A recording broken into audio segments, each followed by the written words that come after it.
dans notre vie. Le sujet est la Torah et la santé. Nous, on enseigne beaucoup dans la Torah, il y a beaucoup de domaines d'études. Il y a le Pshat, Remez, Drash, Sod, et nous, on étudie le Sod. Le Ari HaKadosh dit que dans le Sod, il y a aussi Pshat, Remez, Drash, Sod, Pardes, Shalem.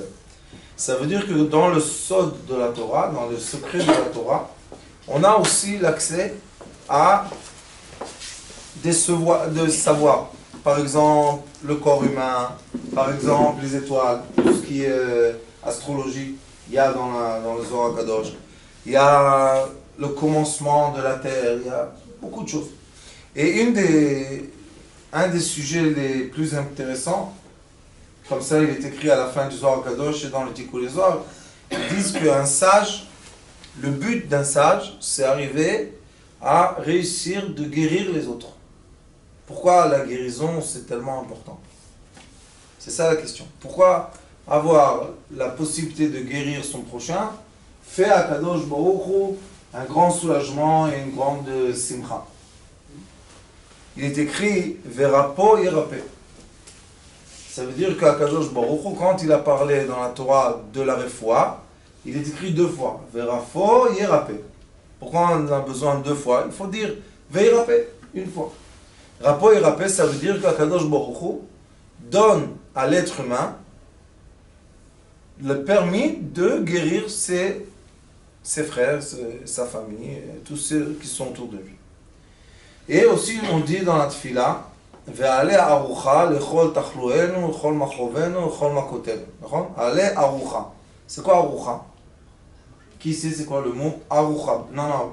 Aleph, Reish, Chaf, Arucha, Aleph, Reish, Chaf, Hey. C'est quoi? C'est l'élargissement. Élargissement. Nachon, ça commence à être vrai. Non? Après, c'est pas... Arucha. Ale arucha. Quand on dit au Shmona Esrei, ale arucha, lechol tachluenu. Qu'est-ce que ça veut dire? Fais monter ce qui est long, aror. La prolongation de quoi? Non. Écoutez ce qu'il dit. Ve'ale arucha. Fais monter la prolongation. Lechol tachluenu, lechol machovenu, lechol makotenu. Akadosh Baruch Hu réveille le aror, ce qui est long, pour nous emmener la refoua shlema. C'est un peu bizarre cette prière, non? C'est quoi ce qui est long? Qu'est-ce qu'il y a? Le Shmona Esrei, qu'est-ce qu'on dit? Ve'ale arucha, lechol tachluenu, lechol machovenu, lechol makotenu. C'est quoi ce long, ça? C'est quoi? Quand on étudie la Kabbalah, dans la Kabbalah, il y a 2 sortes de lumière générale. Il y a une lumière qui s'appelle Arich Anpin, et il y a la brute. Et il y a une lumière qui s'appelle Zeir Anpin. Arich Anpin, ça s'appelle le visage qui est prolongé. Zeir Anpin, le visage qui est petit, rapetissé. Nous, dans ce monde-là terrestre, on est dans le visage qui est rapetissé. Ça s'appelle Zeir Anpin. Il a un autre mot aussi qu'on appelle Ma. Mem Hei. Mem Hei, c'est 45. 45, c'est quoi? Adam. Le Adam, l'être. Ben Adam, c'est le fils de l'être. Et l'être, le Adam, ça s'appelle Zeir Anpin. C'est le petit visage. Pourquoi? Parce qu'il est écrit dans la Torah, Betsalmenu Kedmutenu. C'est quoi Betsalmenu Kedmutenu? Ça veut dire qu'il y a une lumière, un nuage ou une silhouette, et nous on est seulement quoi? On est pas l'obscurité, l'ombre. Nous sommes l'ombre d'une silhouette qui est illuminée par les cieux. C'est pour ça que il est écrit En adam nokef etzva milemata ad shelo machzin bedin shel mana. Ça veut dire que si je suis seulement l'ombre, et entre moi et la lumière, il y a une silhouette, quand la lumière bouge, la silhouette bouge avec la lumière, l'ombre bouge en bas. Ça veut dire que si j'ai bougé ma main, avant d'avoir bougé ma main en bas, il y a en haut une main qui a bougé. cette lumière qui est en haut, qui nous illumine, je ne parle pas encore de beaucoup de Ensof, tout ça, je ne parle pas, juste pour nous. Cette lumière-là qui bouge en haut s'appelle Ari Hanpin. Ari Hanpin, c'est le visage prolongé. Il dit ici dans le Zohar HaKadosh, Idrazut, il dit comme ça. Il dit, Ve'ari Hanpin, Mazé, Maï Ari Hanpin. Il pose la question, qu'est-ce que c'est Ari Hanpin?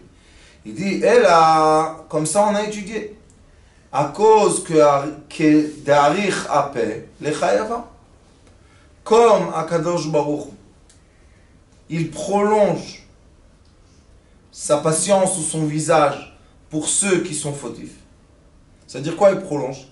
Akadosh Baruch, pas dès qu'on a fait une faute, tout de suite on reçoit la punition. Qu'est-ce qu'il fait? Il attend.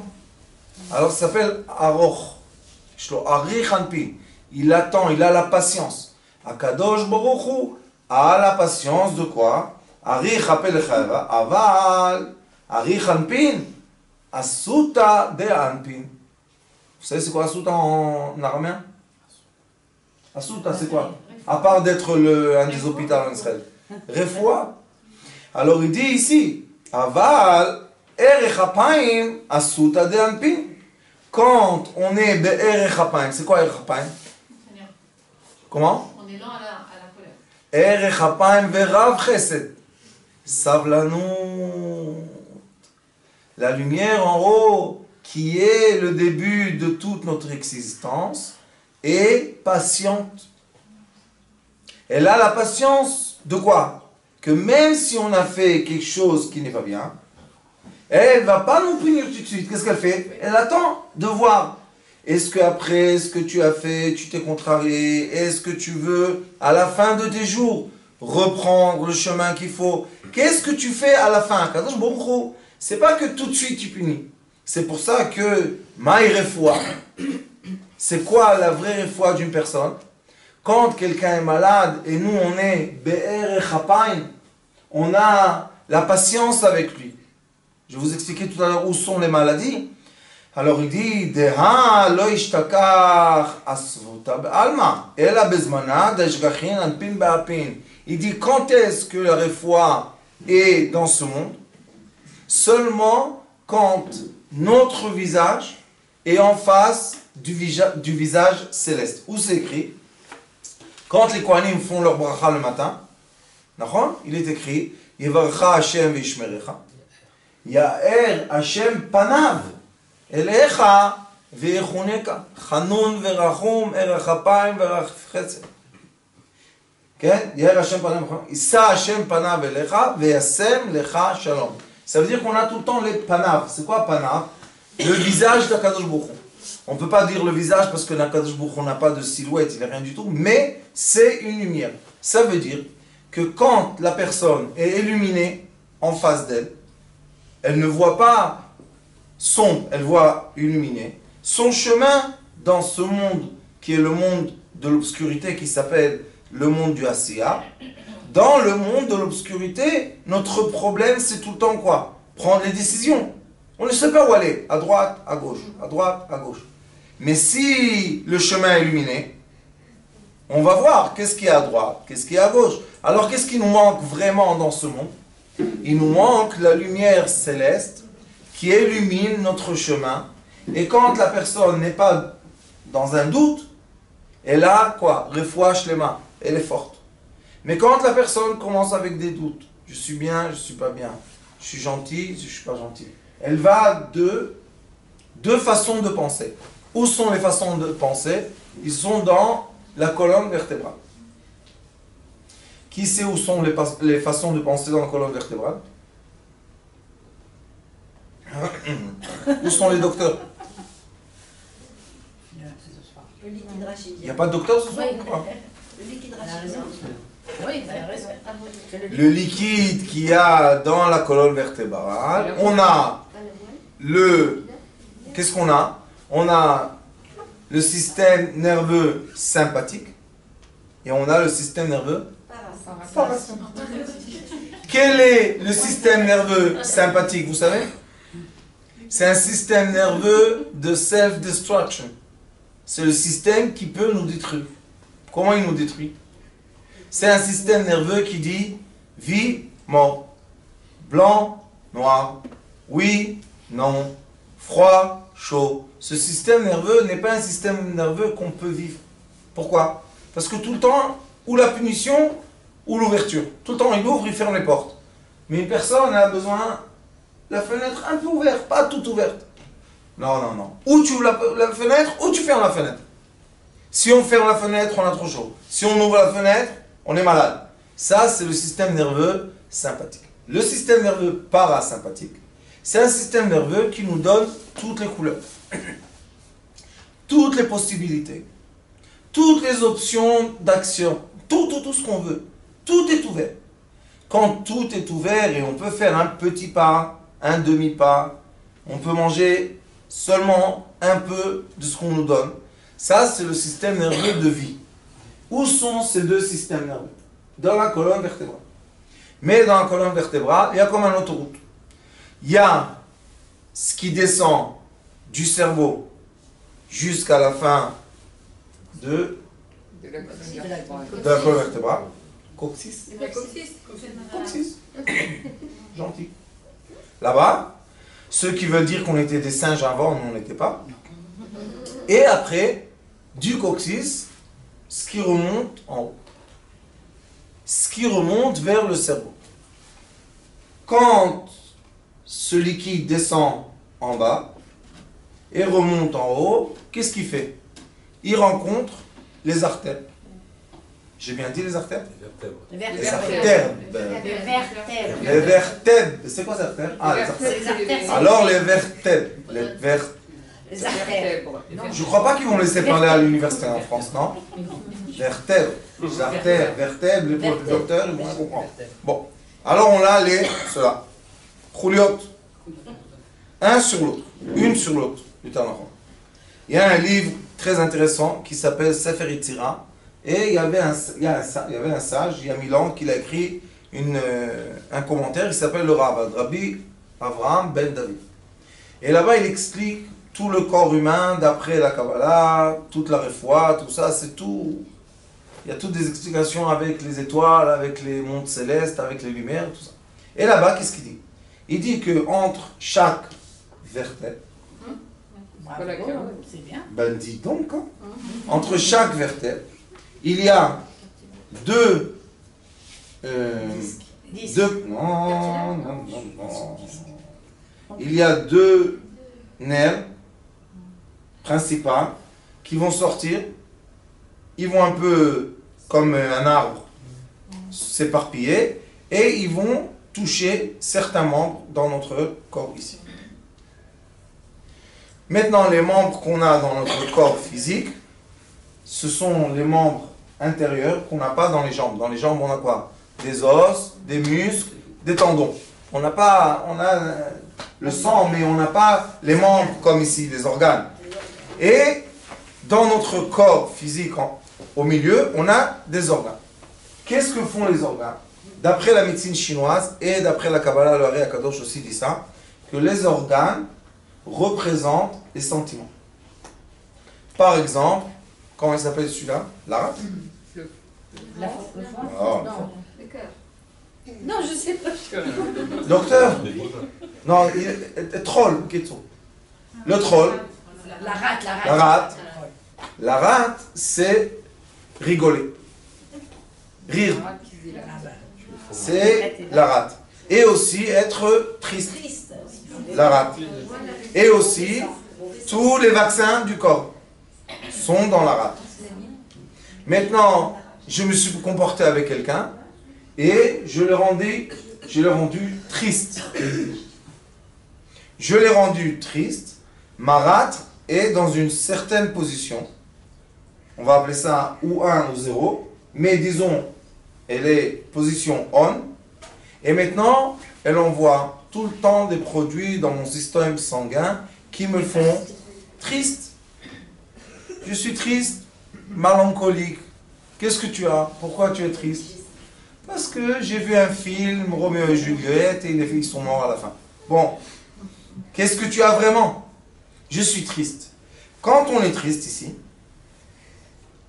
le système nerveux qui passe de la colonne vertébrale et il touche la rate, et encore un peu d'autres organes, ce système nerveux-là, tout le temps dit à l'être humain, c'est vrai que tu veux descendre dans la colonne vertébrale, mais tant que tu ne vas pas me changer ma position de tristesse, quand tu vas passer par moi, tu vas être triste. Maintenant la personne, on lui fait un yomouled et elle est contente. Qu'est-ce qu'il y a d'être triste maintenant? Qu'est-ce qu'il y a? Le chat de la voisine, si vous aurez vu, quand il pleuvait, il avait froid et tout. Quel est le rapport? Le chat de la voisine et maintenant on te fait yomouled. Qu'est-ce que tu veux chez nous? Ça, il faut savoir quand on est des médecins, ou plutôt, on n'a pas le droit de dire médecin en Israël, on est plutôt des thérapeutes. Quand on fait la thérapeutie, il faut savoir pourquoi la personne est malade. La personne est malade parce que les sentiments sont atteints. On est malade dans notre sentiment. On est malade dans l'environnement qu'on vit dedans. On est malade dans l'imagination qu'on vit dedans. On est malade dans des choses qui ne sont pas toujours vraies. Et c'est pour ça qu'on n'arrive pas à atteindre le coccyx. Si on ne serait pas malade, si on se serait libéré de toutes nos pensées, imaginations, etc., qui sont négatives, on aurait descendu par un côté de l'autoroute, sympathique, et on serait remonté par le parasympathique. Et ça veut dire que tout le liquide du cerveau arrive à descendre jusqu'en bas et remonter. Et c'est comme ça que notre corps peut fonctionner d'une façon qui est homogène. Tout fonctionne ensemble. Mais la plupart des gens, malheureusement, on a des défauts comme ça de qualité. On est né avec ça. Et le travail dans la vie, c'est d'ouvrir les défauts de qualité. Ça veut dire que si je sais que je suis né orgueilleux et que l'orgueil a blessé des gens autour de moi, ça ne veut pas dire que je dois me blesser moi aussi. Si je suis orgueilleux, je dois travailler, être humble. Mais si quelqu'un s'est vexé de moi parce que j'étais orgueilleux, je ne peux pas prendre tout ça sur moi. Sinon, je serai moi malade et lui malade. On n'a pas besoin de deux malades. Qu'est-ce qu'il y a, Rabat? Vous voulez de l'eau? Non, ça va. Elle a mal jeûné aujourd'hui. Emmenez-lui un verre d'eau. Je ne rigole pas.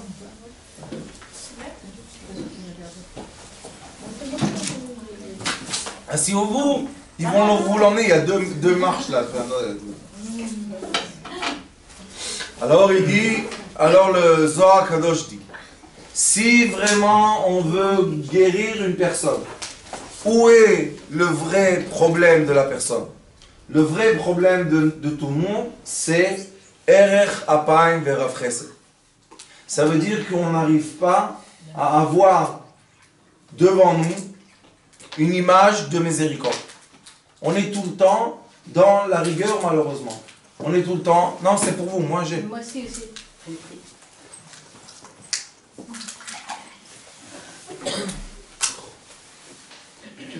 Ça veut dire que si on aurait réussi à réveiller l'être humain, le tourner vers la miséricorde, vers la lumière, vers l'amour, cette personne serait guérie de toutes ses maladies. Question? Posez-moi les questions. Hein? Comment c'était ce que vous dites? Ah. Comment?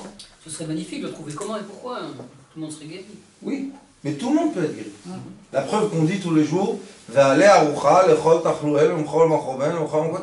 et on entend la Birkat Kohanim,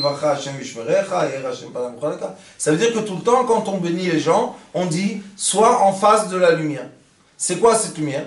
La lumière, c'est ce qui nous éclaire d'en haut. Et il y a entre nous et la lumière, il y a des parois, Des écrans. Non, c'est comme des violons. Il y a des Voiles. voiles. Il y a des voiles entre nous et la lumière. Pourquoi? Parce que si la lumière nous aurait illuminé directement, Chaz v'Shalom, on serait mort, on n'aurait pas pu supporter. Alors qu'est-ce que fait la lumière? Elle met des voiles, mais quand même, on doit être en face de la lumière et non pas avec la nuque devant la lumière.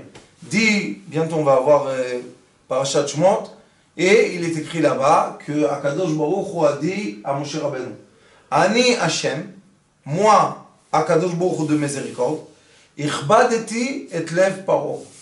C'est moi qui a renforcé le cœur de Paro. Comment? Paro en hébreu c'est les lettres de Oref, c'est la nuque. Il a dit à Kadosh Baruch Hu à Moshe Rabbeinu, comme toi je t'ai montré mon visage, quand il était dans le désert et il lui a dit Re panecha, panai re. Après il a dit Paro, lo, Paro il a vu juste par la nuque. Ça veut dire que je lui ai éclairé la nuque. Si j'éclaire la nuque à quelqu'un, ichbadeti et libo. Le cœur est dur. C'est quoi le cœur est dur? On n'arrive pas à comprendre qu'il y a la miséricorde dans le monde. Tout le temps, on est caché. La nuque, elle est dure. Ici, vous voyez, c'est doux. Mais la nuque, c'est très très dur. Et c'est Akadosh Baruch Hu qui a fait à Paro, qui a fait à Pharaon, d'être tellement dur et ne pas accepter quoi? Vous savez, il y a un moment que les Égyptiens, les ministres de Paro lui disent Od me'at ve'mitzrayim ovedet. Encore un peu et il n'y a plus de l'Égypte. Qu'est-ce que tu fais? Arrête! Il appelle Moshe Rabbeinu et Aaron lui dit encore une fois tu viens, je te tue. Moshe Rabbeinu lui a dit je te demandais quelque chose toi. Tu tues qui tu as tué? Et à la fin, les Bechorim sont morts et Paro va chercher Moshe Rabbeinu et demande qu'il prie pour lui vis-à-vis et devant Akadosh Baruch Hu. Ça veut dire que Paro, on va dire, vous savez le langage de nos grands-mères, le pauvre. Pourquoi le pauvre? Parce qu'il était dans la nuque. Et celui qui est dans l'obscurité, il n'arrive pas à voir ce que nous on voit dans la lumière. Et c'est pour ça que les docteurs de lumière, comme on va enseigner Bezrat Hashem dans l'école qu'on va ouvrir bientôt, les docteurs de lumière doivent savoir deux choses très importantes. Première chose, c'est le physique de l'être humain, savoir comment tout ça marche, et détecter vite, et ça on va enseigner le studio, détecter vite où est le problème, où sont les maladies, et comment les maladies se manifestent, se dévoilent. On a ça dans notre main. Ça aussi, c'est écrit dans Zohar HaKadosh. Tu connais Zohar. Mare Yadayim, Mare Raglayim, Mare Oznaim. Tous les côtés extrêmes du corps ont la sensibilité de tout le système nerveux qui est dans tout le corps entier. C'est pour ça qu'il y a la médecine des oreilles, et la médecine des yeux, et la médecine des pieds, et la médecine des mains. Et quand on va enseigner la médecine lumière, on va comprendre, et même... non, on va comprendre et même pratiquer comment je peux prendre quelqu'un qui est pas en face de la lumière et le retourner vers la lumière. C'est ça le travail. Il faut savoir détecter pourquoi un tel membre est maintenant malade, qu'est-ce qui lui a emmené et provoqué cette douleur dans cet endroit, parce que chaque endroit dans notre corps représente un certain sentiment, et quand je sais détecter l'endroit, je sais dire c'est quoi le reflet du sentiment, et j'arrive maintenant à faire quoi? À expliquer à la personne qu'en effet, elle n'a rien fait de mal. Vous savez que c'est la chose la plus dure du monde. Quelqu'un vient et dit, j'ai fait ça et ça et ça et ça. Tu dis, ça, le caraclon. Non, j'ai fait ça et ça et ça et ça. Ben c'est. Quand est-ce que tu as fait? Il y a 10 ans. Et maintenant? Non. Alors ça suffit, c'est mort. Non, j'ai fait ça et ça et ça. C'est bizarre, on parle avec les gens, on leur dit, bon, ça c'est fini, il y a eu Yom Kippour 10 fois depuis. Non, c'est pas possible qu'Akadosh Baruch Hu me pardonne. C'est ça la vraie maladie. C'est quoi la vraie maladie? En erech apayim. Pourquoi? Parce que la plupart du monde occidentaux et occidental a l'éducation chrétienne qui dit punition, faute, punition, punition, faute. Tout le temps, on doit être puni. Mais si on est tout le temps puni, pourquoi on est venu dans ce monde? Puisque ce monde-là est l'obscurité. Akadosh Baruch Hu, quoi? C'est un sadiste. Une fois, j'ai dit à un rabbin qui vend beaucoup de... Il a un permis spécial, il vend beaucoup le guénon. Il a des places là-bas, si vous voulez, un hectare, un cottage. J'ai dit, dis-moi, et le Gan Eden? Il me dit, qui va au Gan Eden? On a même eu, vous savez, les cours que je donne, il y a sur YouTube. Ils ont même eu quelqu'un qui a envoyé un message. Dites au Rav, qui parle du Guénom, ce monde-là c'est le Guénom, qu'il arrête de parler du Gan Eden, on ne peut pas entendre ça. Ferme YouTube, qu'est-ce que tu veux? Je t'oblige. Et ces gens-là sont malades. Ils sont malades, ils vont être très malades même après. Qu'est-ce qu'on fait? Qu'est-ce qu'on fait? Comment on leur enlève cette maladie? Il y a un certain docteur que je travaille avec lui maintenant, que malheureusement, il a la maladie qui n'est pas tellement facile. Et un Israélien. Et je m'occupe de lui, et toujours, je sais, je fouille un peu, et toujours la maladie se cache, vous savez où? Surtout cette maladie-là, elle se cache toujours dans les envies. On rentre un peu à droite, à gauche, c'est un peu collant, parce que... Et j'ai dit, dis-moi toi, quand tu avais 16 ans, tu voulais pas une certaine jeune fille de ton école? Il me dit, d'où tu sais ça? J'ai dit, tu le dis, à haute voix, tu n'entends pas que tu le dis? Moi, je l'ai dit. C'est mon secret le plus caché du monde. Je lui ai dit, explique-moi. Il m'a dit, je suis amoureux d'elle. Quel âge tu as? Quel âge il a? 65. Pépé. J'ai dit, tu es grand-père. Encore, tu es amoureux de celle de 16 ans? Il m'a dit, la vérité, je ne me suis jamais guéri de ça. Qu'est-ce qu'il a fait, vous savez, à la fin de sa vie? 65. Bon, Hachem, maintenant, il va vivre. Mais il s'est presque tout seul. Tué tout seul. Par quoi? Il a déclenché la maladie. Maintenant, comment moi je sais que c'est les envies? Ça, c'est... Ici, d'après le Soujok, c'est l'endroit, la fin du corps. Chacun va comprendre. Et le foie, qui sont quoi? Les sentiments. Et là, il avait chaque fois la maladie qui se déclenche, Alors, si on sait comment détecter, on lui dit, ça représente les envies, et ça représente les émotions. Faites envie et émotion, qu'est-ce que vous recevez? Jeunesse, une fille. Si c'est une femme, ce serait un homme. J'ai dit, peut-être tu téléphones. Il dit quoi? J'ai dit, peut-être tu téléphones. Il me dit la vérité, il y a quelques années, je l'ai cherché sur Facebook, je l'ai retrouvé. Je l'ai appelé, et elle m'a raccroché au nez. Et depuis, il me dit, depuis, j'arrive pas à surmonter. Pourquoi elle m'a raccroché au nez? Vous savez de quoi on parle? D'un amour de 16 ans, à 55 ans, il a appelé une femme. Va savoir, je lui ai dit, peut-être elle est toute moche. Peut-être elle a grossi. Qu'est-ce que tu sais? Il me dit, non, j'ai parlé avec quelqu'un qui la connaît. Elle s'est jamais mariée. Wow. J'ai dit, à cause de toi. Ma mère m'a juré que je ne me marierai pas avec elle. Wow. Alors il les a séparés comme il faut. Et lui, le pauvre, malade.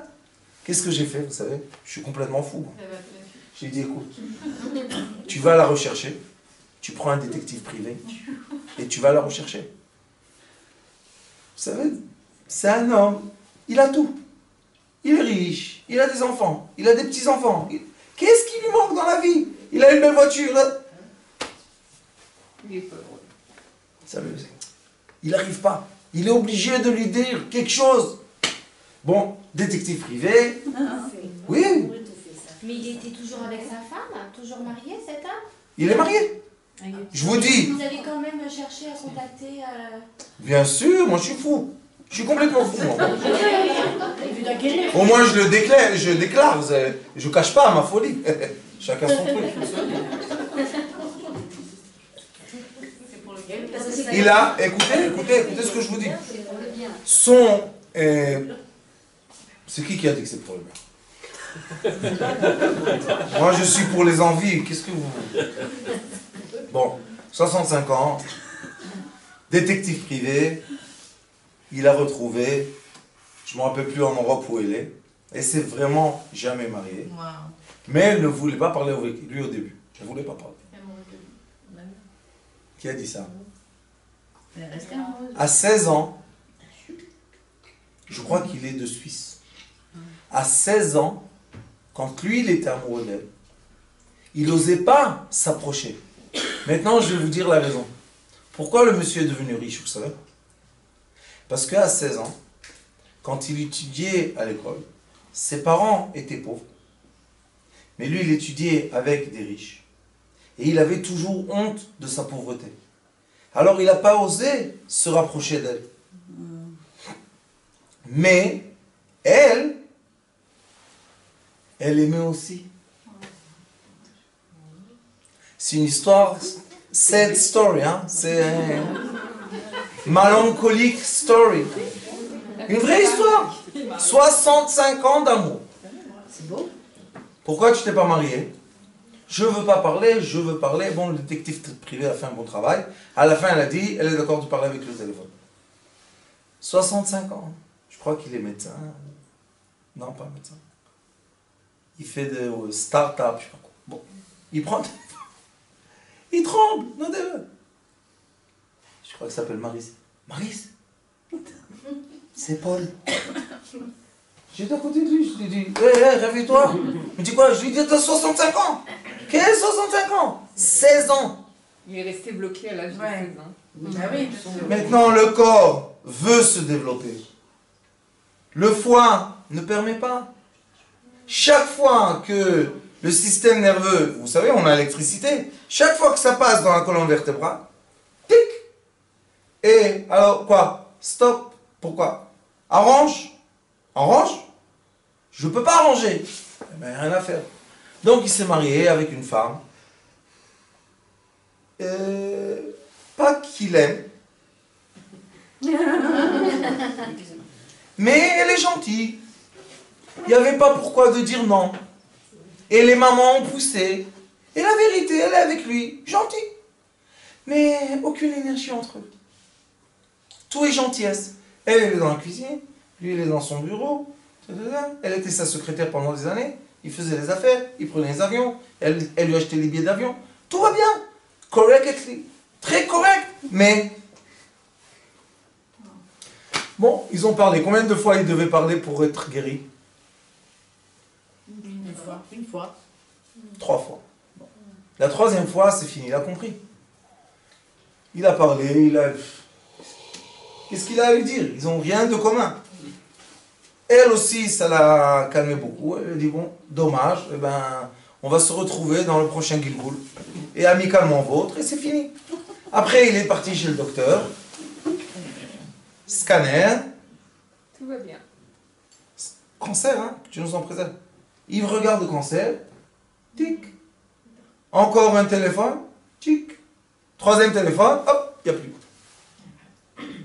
Il lui a dit, le docteur, il a dit, eh ben dis donc ton rabbin, comment il fait ça? C'est des miracles. C'est des miracles, ce que j'ai fait. En vérité, c'est miracle. C'est médecine lumière. On comprend que la personne a mis entre elles une voile trop forte, donc elle n'arrive pas à être illuminée dans son quotidien.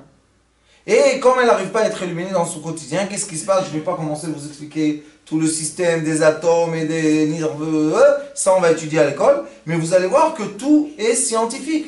Quand on arrête le système de la lumière, le corps physique commence à mourir. C'est comme on a, comment vous appelez ça en français quand on arrête le sang? Un garrot. Un garrot. Un garrot. C'est quoi un garrot? C'est un élastique. On a arrêté, on a bloqué le sang. Qu'est-ce qu'on a bloqué? La circulation. La circulation de quoi? De la vie. Qu'est-ce qu'il y a dans les artères? Il y a l'hémoglobine rouge qui emmène avec elle quoi? L'air, l'oxygène. C'est quoi l'oxygène en hébreu? En hébreu. Avir. Or, lumière, yud. L'or, la lumière, ne circule pas dans notre corps. Donc on n'a pas de vie. C'est comme une plante. Vous mettez une plante la plus belle du monde dans l'obscurité, elle meurt. Qu'est-ce qu'on va faire? C'est pour ça qu'on doit savoir comment détecter le problème où la lumière est coincée. C'est quoi que la lumière est coincée? Les sentiments sont coincés dans un certain endroit. Ouvrir l'endroit qui est coincé pour avoir de la circulation de l'oxygène, de la lumière dans notre corps physique. Tout ça commence dans le corps astral, et le corps astral est la miroir d'une lumière céleste. La lumière céleste, tout ce qu'on doit faire pour une personne, pour la guérir, c'est l'aimer. Erech apayim verav chesed.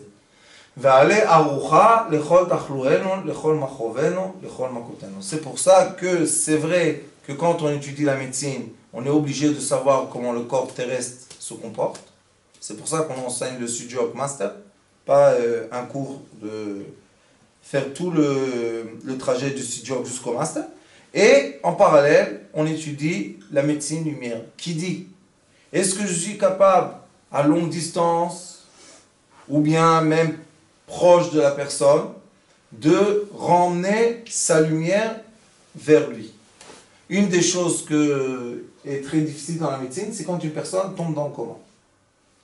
Quand une personne tombe dans le coma, le problème physique est qu'on a tout devant nous. Tout le système est devant nous, mais l'existence n'est pas là. Pourquoi la personne qui a tout dans son corps, elle a de l'oxygène, elle a du sang, tout marche, mais elle ne ressent rien. Où est le problème? Il y a une médecine qu'on va étudier aussi, c'est la médecine des poux. D'après la Kabbalah, il y a la médecine du pouls. La médecine du pouls, une des choses de la médecine du pouls veut dire que la vitalité de l'être, on peut la mesurer d'après la sensibilité qu'on a du pouls. Le pouls, quand il arrive vers là, la personne s'en va. Pourquoi? Parce que le pouls, c'est la contraction du cœur. Et ici, on a la première artère dans la main gauche. La plus proche, c'est l'artère qui va dans la main gauche. Et on touche l'artère de la main gauche. Et on voit que le pouls... Viens. Agent secret. Dans la nuit. C'est dans la nuit, comme ça, attention, on est en train de te filmer là. Et quand on ressent que le pouls est loin, ça veut dire que la vitalité de la personne s'éloigne du corps. Mais tout le corps est là, le corps est présent, on a tous les membres qu'il faut. Alors qu'est-ce que ça veut dire que la vitalité s'éloigne du corps? L'envie de vivre s'éloigne du corps. Et des fois, des gens, par une dépression, peuvent rentrer dans le coma. Des fois, à cause d'un accident de voiture, il y a beaucoup de... Quand j'étais jeune, j'aimais parler avec les gens qui ont fait la mort clinique. Après, moi aussi, j'ai reçu 2-3 fois comme ça. Mais j'aime parler avec eux. Qu'est-ce qu'ils disent? Ils racontent qu'en effet, avant que le camion rentre dans la voiture, hop, leur esprit était dehors. Alors ils n'ont pas ressenti tout ce qu'on voit, le sang et tout. Ils ressentent rien du tout. Pourquoi? Parce qu'ils sont dehors et ils regardent. Et ils voient comment tout se passe. Et c'est pas un, c'est pas deux. On peut expliquer ça quand on va étudier la médecine lumière. Je vais expliquer comment on est dehors du corps et le corps continue à vivre. Parce que dans notre corps, d'après l'Ari Akadosh, il y a beaucoup de degrés de vie. C'est pas seulement la conscience qui vit. Mais notre conscience, c'est elle qui a mal, par exemple. Le corps physique n'a pas mal. Il ne sent rien du tout. La conscience a mal. Si je vais faire comme ça à quelqu'un, je vais lui faire mal dans le système nerveux, et avant de venir au cours, il pense qu'il a fait une bêtise, à peine je le touche, il va faire comme ça. Mais si quelqu'un, il est bien, tout va bien, il donne la main, il est décontracté, il a fait un cours de yoga avant de venir au cours. Tu fais comme ça, hein? Rien, il sent rien. Quelle est la différence entre les deux? La présence que j'ai, qui est mon vivant, dans mon corps physique. Et beaucoup d'histoires. On peut rester jusqu'à 10 ans pour raconter l'histoire, comment les personnes étaient dans un mode de vie et ils n'ont pas réussi à surmonter des choses.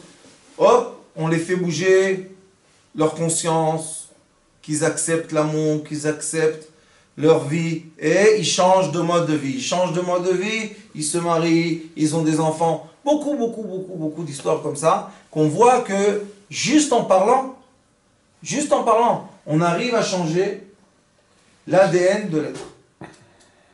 Ça, il y a des études aujourd'hui dans le monde, en Amérique surtout, qui montrent que d'après la façon qu'on parle avec les gens, et ce qu'on va leur dire, le message qu'on va leur dire, on peut changer l'ADN. On peut guérir une personne d'une maladie en une fois. La physique quantique, tu connais souvent. La physique quantique dit que l'être qui est très concentré, quand il rentre dans une chambre qui a des gens malades, les gens malades guérissent. Sans qu'il sache, sans qu'il sache qui est malade, de quoi il est malade et pourquoi il est malade. Parce qu'ils disent, ils ont raison que la maladie c'est un désordre et d'être sain c'est un ordre. Si quelqu'un rentre dans une chambre et il a un ordre très fort, tous ceux qui sont dans la chambre, comme un aimant, vont avoir comme une cascade d'énergie qui va passer de l'un à l'autre, de l'un à l'autre, et tout le monde va guérir. Est-ce que tout le monde va tenir cette guérison à vie? Ça dépend de ce qu'on leur a dit. C'est pour ça que moi, j'aime pas tellement juste guérir avec la pensée. Il faut parler avec la personne, il faut rentrer. Ça, c'est dans la deuxième année, on va travailler l'être humain. Il faut rentrer un peu dedans, poser un peu de questions qui ne sont pas tellement agréables, sont un peu gênantes. Mais quand même, il faut surmonter ce qui est gênant. Et après, on voit que les gens se libèrent. Quand ils se libèrent, ils vont tester s'ils ont une maladie. Ils n'ont pas une maladie. Bon, vous avez des questions?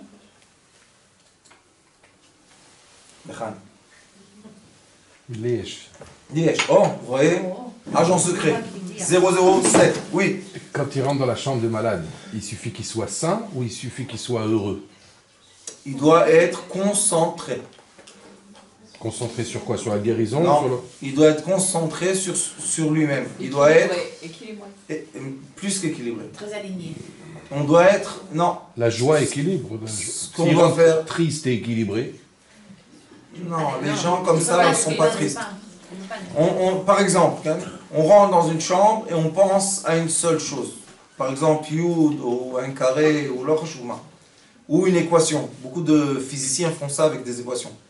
Quand on veut travailler une équation par cœur, ça prend la tête. C'est comme se rappeler par cœur d'un père ictéline. Ça occupe la tête parce qu'il y a beaucoup de mots là-bas. Et quand il rentre, il pense seulement à ça. Son énergie qui l'entoure est khadirki. Et c'est de l'ordre. Et c'est comme une cascade d'énergie. Les gens, vraiment, ceux qui sont proches de lui, vite guéris. Ceux après, guéris. Et en Amérique, ils arrivent à faire des chambres de 5000 personnes. 5000 personnes. Ils disent qu'ils ont 80% de réussite. Ce qui est énorme.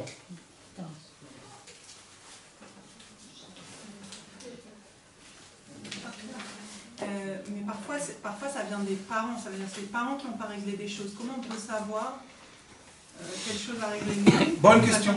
Bonne question.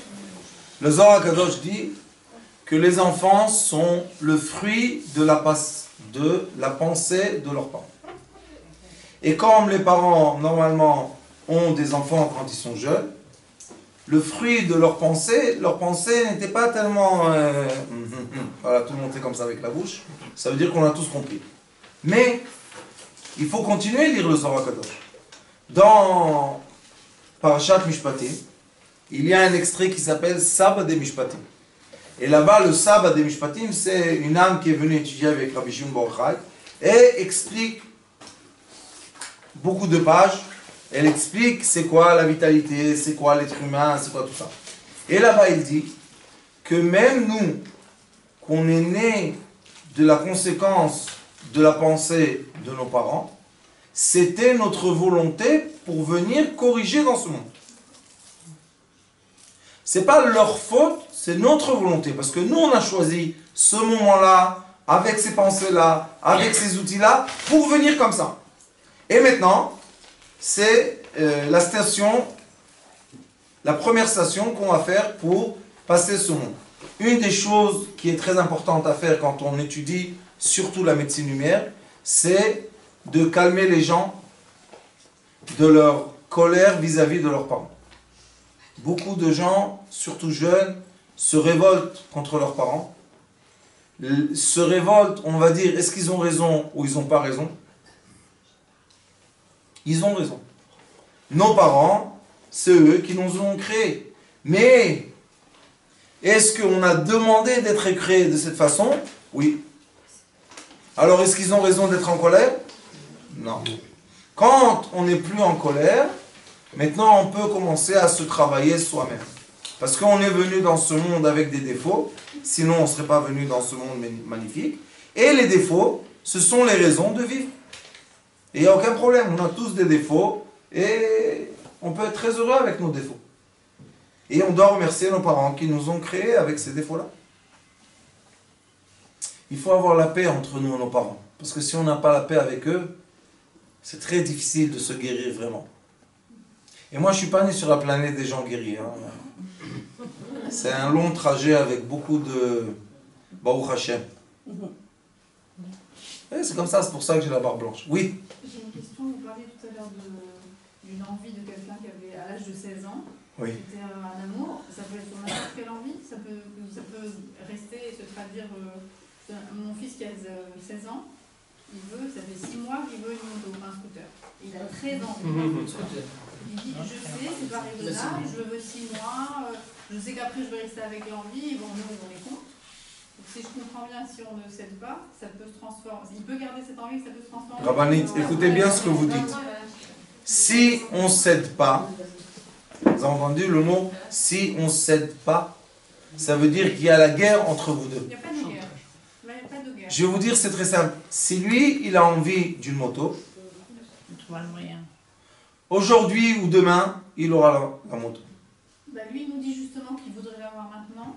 Pour ne pas la vouloir, Pour ne pas la vouloir après. il a raison. Alors il dit, bon... Et maintenant, si on va rentrer dans l'imagination de son père, on va voir que son père, à un certain âge, avait l'envie, pas envie, écoutez bien ce que je vous dis, avait l'envie, il était jaloux de ceux qui venaient au lycée avec une moto. Avec une moto. Mais mon mari, il avait envie d'une moto. Bah voilà. Est-ce que le rab est un savant? Ou peut-être un marabout? Parce que moi j'étais prête à ça. J'étais prête à dire d'accord pour quelques mois. En même temps, le risque, il n'y a pas zéro risque. Donc c'est une responsabilité. Rabbanit, comme il a été programmé par la pensée de son père, il va vouloir la moto. Si vous voulez arrêter cette histoire de moto, on lui donne la possibilité d'avoir une petite moto. Comme ça, le petit enfant ne voudra pas aussi la moto. C'est qui le petit enfant? La suite. Le petit-fils. Ah, le petit-fils. C'est changer Quoi le c'est? cycle de la vie. C'est ça que je perds. L'envie du père, il était jaloux. Oui, il était jaloux. Il y a des gens qui ont des envies comme ça. Moi, ça m'a jamais attiré d'être... Un motard. Non, c'est le kiwi, tout ça, c'est pas intéressant. Il y a des choses plus intéressantes dans la vie. Mais chacun son truc. Hein. Alors, ça y est, on est tous guéris? Je peux partir? Non, et quand on dit qu'il y a des maladies héréditaires, ça veut dire quoi? C'est ça? La maladie héréditaire, c'est le souvenir. Souvenir qu'on a, qu'on n'accepte pas à détacher de nous et qu'on reproduit dans le petit bébé. C'est pas héréditaire, c'est comme ça et c'est fini. On peut changer. On peut changer l'ADN. Vous savez qu'on peut changer la couleur d'une personne. On peut changer la façon du corps de la personne, qui est l'ADN, on peut changer. Il y a beaucoup d'études qui ont été faites sur ça. Quand la maladie existe déjà sur 2 générations, comment on peut changer? La maladie, je vous dis encore une chose. La maladie n'existe pas. Il n'y a pas de maladie. Alors empirique. Il y a un problème de lumière.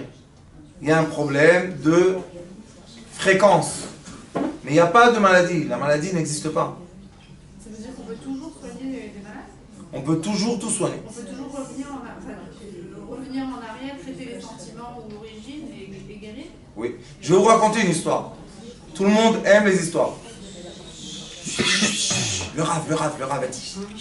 Écoutez, une dame est venue me voir il y a facilement 4 ans. Elle avait, à mon avis, 60 ans. Et elle commençait à perdre la vue. Mais vraiment vite. Elle perdait la vue, mais vite. Bon, un jour, on lui a dit, va chez le Rav. Elle s'est assise à côté de moi. Vous savez, quand on a l'écoute à son prochain, on entend beaucoup plus que ce que vous parlez. On entend le cœur, on entend les pensées, on entend. Je lui ai dit, et alors, à 19 ans, tu t'es sauvé de la maison, et t'as fait tac. Et c'est pour ça que tu perds ta vue. C'est pas une bonne raison. C'est ce que j'ai dit moi. Qu'est-ce qu'elle a fait? Comme un bébé. Mais une pleure. Elle m'a dit, mes yeux. J'ai dit, on va arranger tes yeux.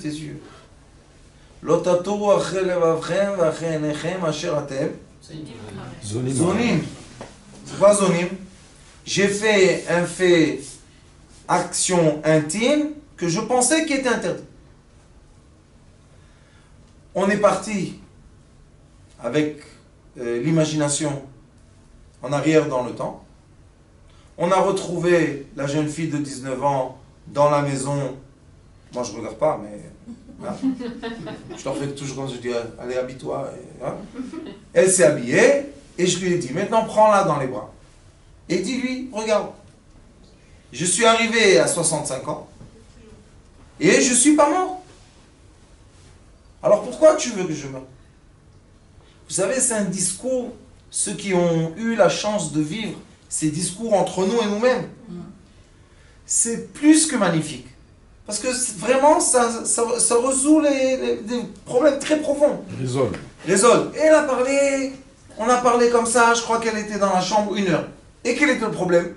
Que son père l'attendait en bas. Donc il y avait toute une combine comme ça. Elle m'a dit, je suis en colère après mon papa. Pourquoi il est venu me prendre? C'est à cause de lui que j'ai fait les fautes. Je lui ai dit, Abinti, il a 65 ans. Toi, tu as 65 ans. Lui, ça y est, il dort bien et tout. Laisse-le tranquille un peu. Bon, je pardonne mon père, je pardonne moi. Elle a fait descendre dans la voiture, ils sont partis chez elle à la maison. Et je lui ai dit, ça suffit, ça suffit. On a laissé le film comme ça là-bas. Et on est revenu dans la chambre avec moi. Ouvre les yeux. Qu'est-ce qui se passe? Ah, je vois bien. J'ai dit très bien, maintenant on va chez le docteur. Elle était chez le docteur, il a vu le fond de l'œil, tout va bien, vous avez plus que vous avez. Mais 2 ans de bonne vie. Et un jour, elle rencontre sa grande sœur. Elle lui dit, ça va toi? Oui. Dis-moi, j'ai pensé l'autre jour. C'est vrai qu'à 19 ans, tu es parti avec quelqu'un et papa t'a attendu en dessous de la maison et il t'a revenu. Allez, Blanc, schlack, un rideau blanc. On a retravaillé. Elle ne pouvait plus. Parce que sa sœur l'a coincée comme il faut. On devait travailler avec la sœur, mais la sœur ne voulait pas venir me voir. Et Ishtabar Shamo, la sœur était très contente. Sa petite sœur, 65 ans, il laisse-la tranquille. Bien punie. Je peux vous raconter des histoires comme ça, des centaines et des milliers. C'est horrible. Qu'est-ce qui est horrible? Qu'on se punit. C'est ça ce qui est horrible. Ça suffit, m'explique. En l'occurrence, là, c'est pas elle qui se punit, c'est la sœur qui Non, elle a permis sa sœur. Qu'est-ce que tu lui dis? Elle a 60, l'autre elle a 70. Maintenant, c'est le moment de parler de 19 ans. Qu'est-ce que tu veux, le bikini? Elle aurait dit à sa soeur, je ne me rappelle plus. Elle aurait pas dû rentrer dans cette discussion, c'est tout. Elle a ouvert le... Ouais, elle a plongé dedans, quoi. Mais si on va vraiment tester le cas, je vais vous dire qu'est-ce qui s'est passé. Elle-même, elle était étonnée que 2 ans, elle vient bien, elle voit bien, elle a attendu la punition. Et sa sœur était le haut-parleur, c'est tout. Alors je lui ai dit, qu'est-ce que tu veux chez moi? Moi je t'ai dit que je t'apparne, c'est fini, t'as plus rien. Erech Apayim. Akadosh Baruch Hu, Erech Apayim. Il veut pas punir, c'est n'importe quoi ça. Tu veux te punir, qu'est-ce que je peux te faire?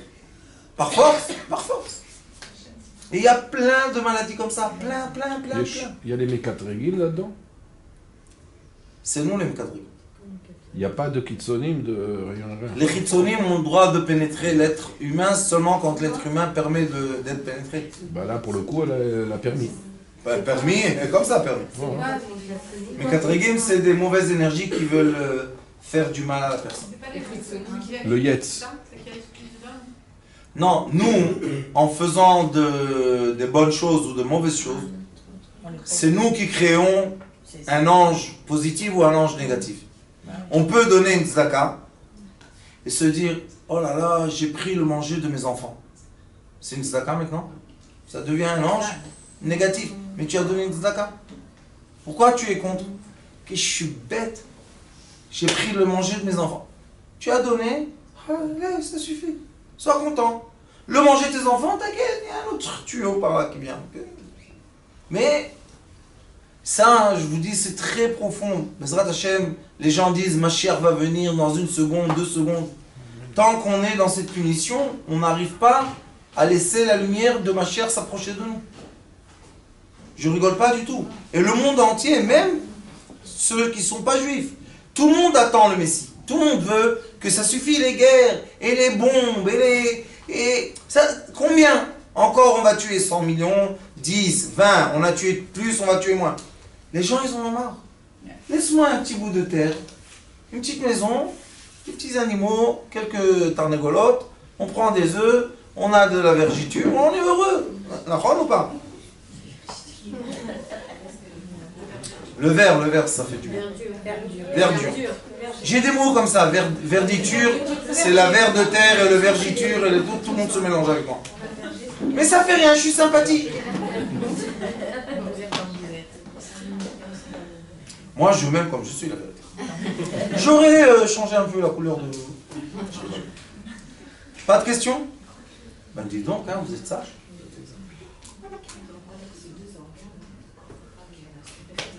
Vous avez dit qu'avec l'amour, on peut aider quelqu'un, on peut le soigner. Et si ce quelqu'un n'accepte pas, Ça veut dire qu'on l'aime pas vraiment. ça veut dire qu'on l'aime pas vraiment. Il n'y a pas d'obstacle à l'amour. Ou alors qu'il veut se punir. Peut-être. Si je l'aime, Erech Apayim, je l'ai connecté à l'amour total, comment il veut se punir? Oui, mais pour ça, il faut s'aimer déjà très fort. Nous-mêmes, attendez qu'on arrive à ça. Enlacez-vous. Donnez un petit bisou. C'est fini. C'est comme un petit nounours, c'est pas un problème ça. Comment? Beaucoup de gens, ça me va. Beaucoup de gens sont malades. Oui, mais on va pas rester malade parce que tout le monde est malade quand même.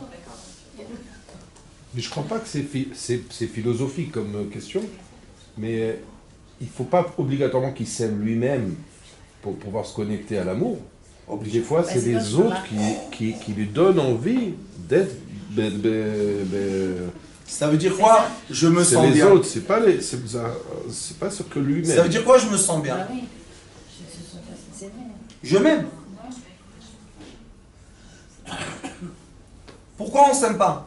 Parce qu'on nous a dit tu as plein de défauts. Qui a dit que j'ai des défauts? Je suis la création, comment on dit? Parfaite à Kadosh Baruch Hu. Moi, toi, chacun, de sa volonté, on est parfait. Alors pourquoi on commence à se tordre?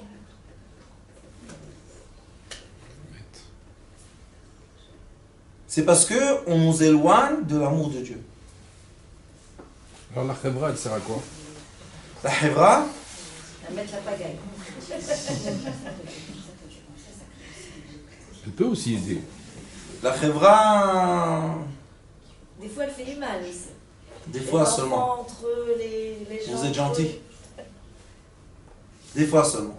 Des fois. Ouais. Les écoles, que Dieu les garde. Les écoles, ça- Après nous, on reçoit tous les déchets. Vous savez, eux, ils produisent les ordures et nous on les prend. Incroyable. Ils sont arrivés à un stade en Israël, la moitié des enfants, en moyenne, prennent de la Ritaline quand ils rentrent dans la classe. La moitié d'une classe. Parce que c'est Vous savez qu'est-ce qu'ils disent? un aveu d'échec de l'école. Vous savez qu'est-ce qu'ils disent? Ils disent comme ça. Dans, je crois, ça va faire bientôt 8 ans, parce que la moyenne des 50% est déjà à l'âge de 10 ans. Dans 8 ans, la moitié des gens qui sont en Israël vont utiliser l'héroïne. C'est quoi Ritaline? C'est une des parties de l'héroïne. Ils vont avoir besoin de drogue pour vivre. Et tout le monde fait la guerre contre la drogue.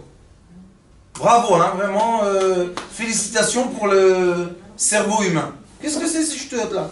Parce que ils veulent faire quoi? Économique. Au lieu qu'une maîtresse ou un professeur ait dans leur classe 20 élèves, on leur donne 40. Il faut les droguer. C'est économique. Dans 40 élèves, comment vous voulez qu'un professeur arrive à gérer 40 élèves? Alors il dit, écoutez, on fait la grève. Pourquoi vous faites la grève? C'est trop difficile. Ah, c'est difficile. Oh, on va vous arranger les histoires. Comment on va arranger l'histoire? Venez les enfants, venez. Toi hyperactif, schlack, toi hyperactif. Mais le problème, c'est que ça grandit. Bientôt, toute la classe. Aïe. Boker Tov Yeladim. Boker Tov la Mora.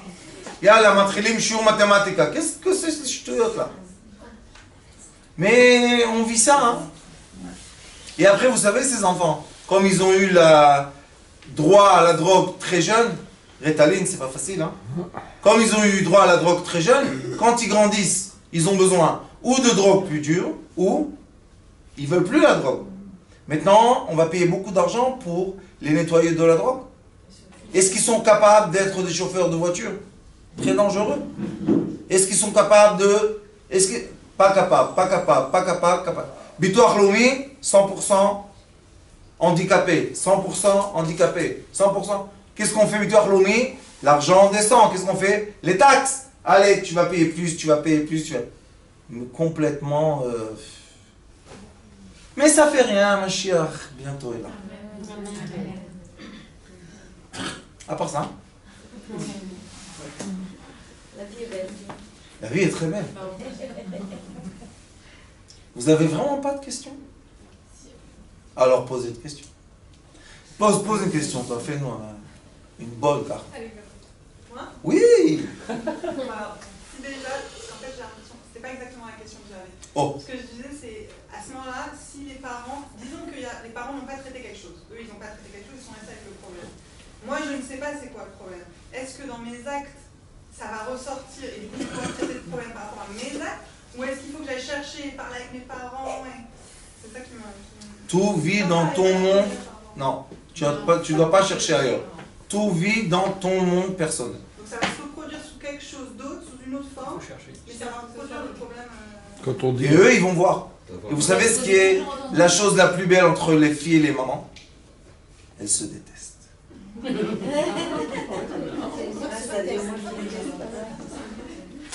Pourquoi elles se détestent? Parce qu'elles se ressemblent. Elle me ressemble trop. Comment elle est sortie comme ça? Et Par la porte du ressemble magasin. dans le bien et dans le mal alors. Dans les C'est deux. pour ça qu'il faut savoir. Si moi, j'ai pas fini mon tikkun, et mon fils va prendre une partie de mon tikkun, Toda Rabba, mon fils. Je vais m'énerver avec lui, qui me ressemble dans quelque chose que j'ai pas réussi à réparer moi. Au contraire, Toda Rabba, continue. Mais si par exemple la fille ou le fils arrive à réparer son problème à elle qui est lié aux parents, Ça se répare ça chez les répare parents. chez les parents automatiquement. Automatiquement. Et vice-versa. Le Hari Akadosh dit, que si les parents n'ont pas réussi à savoir comment penser quand ils ont l'enfant, il dit le Hari Akadosh qu'après, à tout âge, s'ils comprennent comment se comporter, comment penser, ils recréent la pensée des enfants. Moi, j'arrive avec ça de faire beaucoup de choses très belles avec les enfants qui sont déjà en vie. Par exemple, il y a des mamans, malheureusement, elles ont un fils qui est avec une femme arabe, par exemple, Goya. Et ça leur fait du mal. Où est le problème? L'attirance est dans l'arbre, il n'est pas dans le fruit. C'est difficile à accepter ce que je dis, mais quand ils acceptent, ils font un travail et tout. Simple. C'est comme des aimants. C'est comme des aimants. Tout vient des parents et tout se refait par nous. Maintenant, si nous, on ne va pas faire un arrêt dans notre vie pour... On va continuer. Avot, yesh mishpat. Avot achlu boser veshinei banim tiken. Ça, c'est un grand débat entre Akadosh Baruch Hu et le Navi. Le Navi veut dire que toutes les fautes des parents, les enfants vont payer. Et Akadosh Baruch Hu là-bas lui dit dans le Navi, Lo nachon.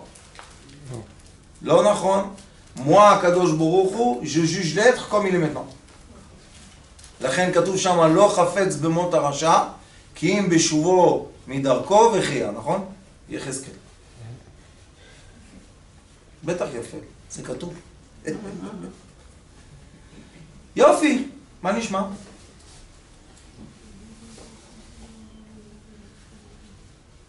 Ça veut dire que en fait tout le monde devrait se faire analyser, quoi. Oui. C'est ça, parce que si nous on ne se sent pas concernés par un problème quelconque, certainement que nos parents en avaient, ou je sais pas, ça. En fait, oui. Ou bien dans l'éducation. Tout le monde doit venir au désert et faire un travail 4 jours avec moi ou avec mes élèves qui vont devenir pupil became master, ils vont devenir des masters et eux ils vont faire désert. Comme ça, moi je vais aller en Guadeloupe.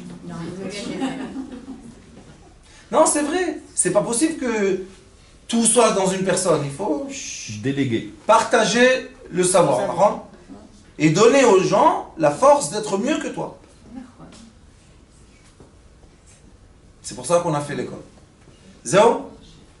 Baruch Adonai l'olam, amen, amen.